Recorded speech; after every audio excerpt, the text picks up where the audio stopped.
Nangako ako na ipapakita ko sa inyo kung paano i-reduce sa machine ang column. Hi, ako nga pala si Arjun, isang trainee sa Japan at ito ang trabaho ko. At dahil nga bakante kami at wala kaming trabaho sa site, ngayong araw inassign kami ni Amo sa fabrication. Kaya nagkaroon tayo ng oras upang makahawak ng bending machine. Disclaimer lang, ako'y hamak na Japan trainee lamang. Hindi po ako engineer at kung ano man. Tanging may papakita ko lang sa inyo ang aking karanasan dito sa Japan. Kaya kung ikaw ay interesado matuto, please panoorin mo ang video na to.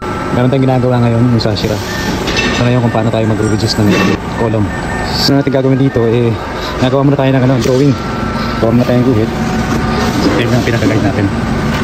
Ngayon naman, gagamit tayo ng protector para malaman natin kung ilang degree ang kailangan natin i-adjust dun sa machine. So mula sa 0, mag-adjust tayo ng mga 8 degree. So dito tayo mag-adjust ng degree. So kanina nakuha natin yung degree na 8 degree. Ito yung unang bend natin.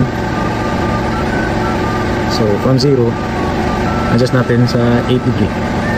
Kita ba? Yeah. 8 degree. Ito naman isa yung pangalawang bend.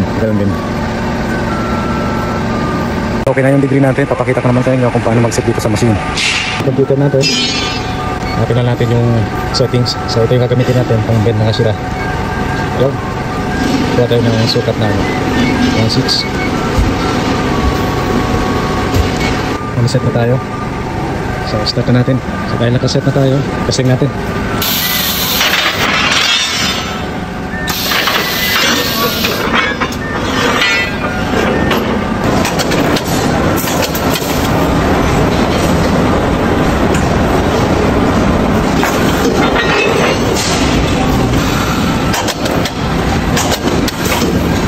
Ito naman yung resulta ng pag-bend natin ng column.